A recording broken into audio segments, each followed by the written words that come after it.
ಓಂ ಶುಕ್ಲಾಂ ಭರಧರಂ ವಿಷ್ಣುಂ ಶಶಿವರ್ಣಂ ಚತುರ್ಭುಜಂ ಪ್ರಸನ್ನವದನಂ ಧ್ಯಾಯೇತ್ ಸರ್ವವಿಘ್ನೋಪಶಾಂತಯೇ. ಅಥ ಸಂಕಷ್ಟಹರ ಚತುರ್ಥಿ ವ್ರತಕಥೆ. ಒಂದಾನೊಂದು ದಿನ ಋಷಿಗಳೆಲ್ಲರೂ ಸ್ಕಂದರ ಬಳಿಗೆ ಹೋಗಿ, ಮುನಿವರಣ್ಯರೇ, ಜನಗಳ ರೋಗ ಶೋಕ ಸಂಕಟಗಳನ್ನು ದೂರ ಮಾಡತಕ್ಕಂತಹ ಒಂದು ಉತ್ತಮೋತ್ತಮವಾದ ವ್ರತವನ್ನ ತಿಳಿಸಬೇಕು ಎಂದು ಪ್ರಾರ್ಥಿಸಿದರು. ಅದಕ್ಕೆ ಸ್ಕಂದರು ಮುಗುಳ್ನಕ್ಕು ಹೀಗೆ ಹೇಳತೊಡಗಿದರು.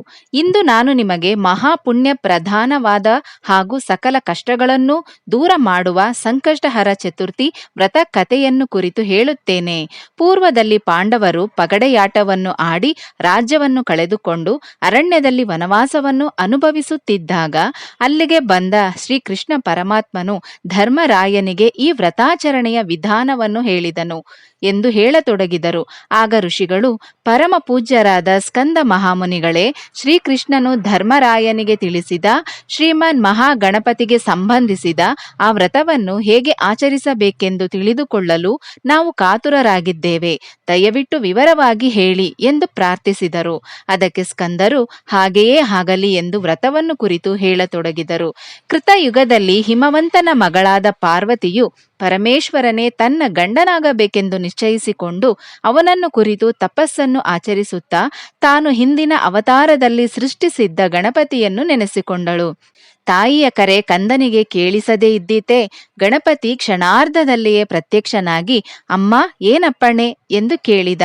ಅದಕ್ಕೆ ಪಾರ್ವತಿಯು, ಮಗು ವಿನಾಯಕ, ನಾನು ಕೈಲಾಸದಲ್ಲಿರುವ ಸದಾಶಿವನನ್ನು ಮತ್ತೆ ಪತಿಯಾಗಿ ಪಡೆಯಬೇಕೆಂದು ನಿಷ್ಠೆಯಿಂದ ತಪಸ್ಸನ್ನು ಆಚರಿಸುತ್ತಿರುವೆ. ಆದರೆ ಇನ್ನೂ ಆ ಪರಮೇಶ್ವರ ನನ್ನ ತಪಸ್ಸಿಗೆ ಒಲಿಯಲಿಲ್ಲ. ಇತ್ತೀಚೆಗೆ ಬಂದ ನಾರದರು, ನೀನು ಯಾವುದಾದರೊಂದು ವ್ರತವನ್ನು ಆಚರಿಸಿದರೆ ನಿನ್ನ ಇಷ್ಟಾರ್ಥಗಳು ಈಡೇರುತ್ತವೆ ಎಂದು ಹೇಳಿದರು.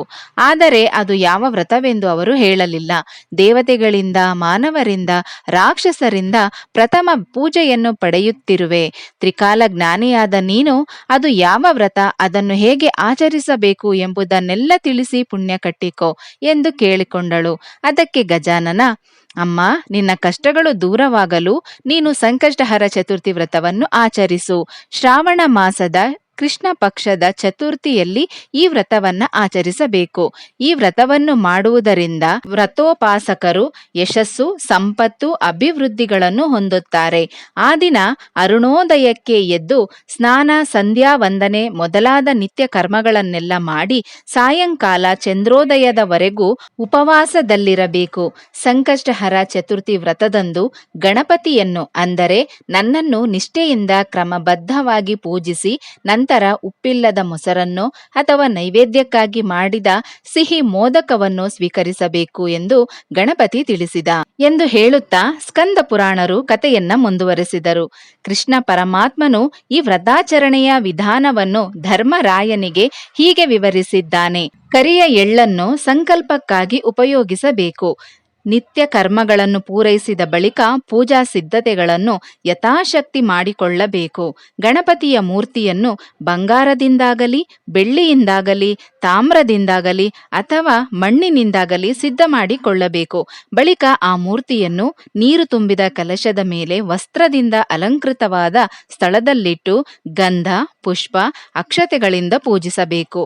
ಈ ಪ್ರಕಾರ ಪ್ರತಿ ತಿಂಗಳು ವ್ರತವನ್ನು ಸಾಂಗವಾಗಿ ಆಚರಣೆ ಮಾಡಿದರೆ ಉನ್ನತವಾದ ಫಲಗಳು ಸಿದ್ಧಿಸುತ್ತವೆ. ಸಂಕಷ್ಟಹರ ಚತುರ್ಥಿ ವ್ರತವನ್ನು ಆಜೀವವಾಗಿ ಆಚರಿಸಬೇಕು.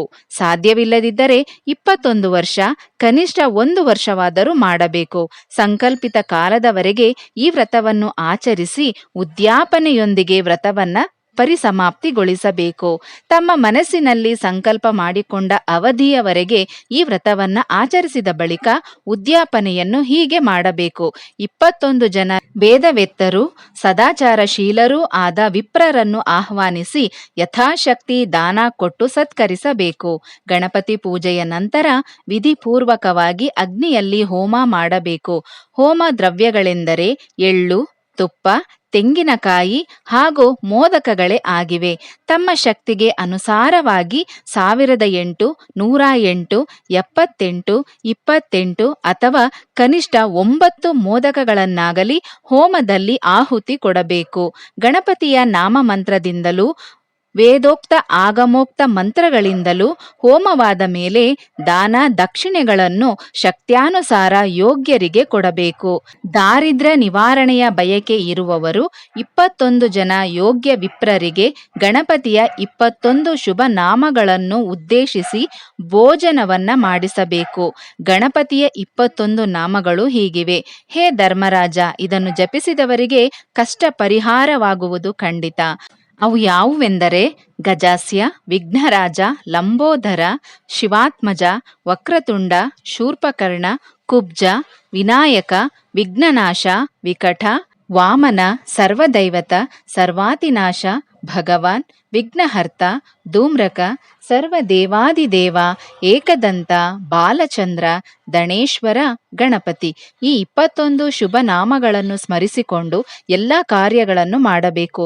ಗಣಪತಿಯು ಹೀಗೆ ತನ್ನ ಪೂಜೆಯನ್ನು ವಿದ್ಯುಕ್ತವಾಗಿ ಮಾಡಿದವರಿಗೆ ಶೀಘ್ರ ಫಲಗಳನ್ನು ನೀಡುವುದರಲ್ಲಿ ಸಂದೇಹವಿಲ್ಲ.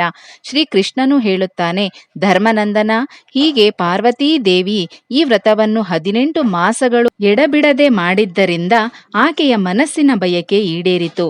ಸಾಕ್ಷಾತ್ ಪರಶಿವನನ್ನೇ ಪತಿಯನ್ನಾಗಿ ಪಡೆದಳು.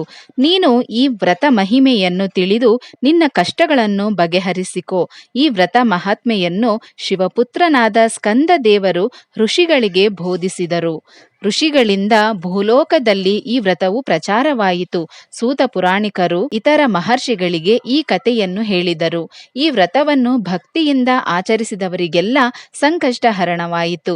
ಹಿಂದೆ ಧರ್ಮರಾಯನು ತನ್ನ ದಾಯಾದಿಗಳಿಂದ ರಾಜ್ಯನಾಶ ಹೊಂದಿದಾಗ ಈ ವ್ರತ ಆಚರಿಸಲು ಆತನಿಗೆ ವೈರಿಗಳು ನಾಶವಾಗಿ ಮತ್ತೆ ರಾಜ್ಯ ಕೈಸೇರಿತು. ಭಗವಾನ್ ಸದಾಶಿವನು ತ್ರಿಪುರಾಸುರ ಸಂಹಾರ ಕಾಲದಲ್ಲಿ ಈ ವ್ರತವನ್ನು ಆಚರಿಸಿದುದರಿಂದ ಆತನ ಸಂಕಲ್ಪ ನೆರವೇರಿತು. ಇಂದ್ರನಿಗೆ ಕಳೆದು ಹೋದ ಸ್ವರ್ಗ ಲೋಕಾಧಿಪತ್ಯ ಮತ್ತೆ ದೊರಕಿತು. ರಾವಣನು ವಾಲಿಯ ಬಾಧೆಯಿಂದ ಬಿಡುಗಡೆ ಹೊಂದಿದನು. ಸೀತಾನ್ವೇಷಣೆಯ ಸಮಯದಲ್ಲಿ ಕಾರ್ಯಸಿದ್ಧಿಗಾಗಿ ಹನುಮಂತನು ಈ ವ್ರತವನ್ನು ಆಚರಿಸಿ ಯಶಸ್ವಿಯಾದನು. ದಮಯಂತಿ, ಅಹಲ್ಯೆ ಮೊದಲಾದ ಪತಿವ್ರತ ಸ್ತ್ರೀಯರು ಈ ವ್ರತದ ಆಚರಣೆಯಿಂದ ತಮ್ಮ ಪತಿಗಳನ್ನು ಸೇರಿಕೊಂಡರು. ಯಾರು ಯಾರು ಏನನ್ನು ಬಯಸಿದ್ದರೋ ಅದು ಅವರಿಗೆ ಸಿಕ್ಕಿತು. ಗಣಪತಿಯ ಈ ಮಹತ್ತರ ವ್ರತವನ್ನು ಯಾರು ಮಾಡುತ್ತಾರೋ, ಯಾರು ಈ ವ್ರತ ಕಥಾ ಶ್ರವಣವನ್ನು ಮಾಡುತ್ತಾರೋ ಅವರಿಗೆಲ್ಲ ಧನ, ಸಂಪತ್ತು, ವಿದ್ಯೆ, ಸಂತಾನ, ಆಯುರಾರೋಗ್ಯ, ಅಭಿವೃದ್ಧಿಗಳು ಪ್ರಾಪ್ತವಾಗುತ್ತದೆ ಎಂಬಲ್ಲಿಗೆ ಸ್ಕಂದ ಪುರಾಣೋಕ್ತ ಸ್ಕಂದ ಋಷಿ ಸಂವಾದ ರೂಪವಾದ ಸಂಕಷ್ಟಹರ ಗಣಪತಿ ವ್ರತಕಥೆಯು ಮುಗಿಯಿತು. ಶ್ರೀಮನ್ ಮಹಾಗಣಪತಿ ಪ್ರಸಾದ ಸಿದ್ಧಿರಸ್ತು.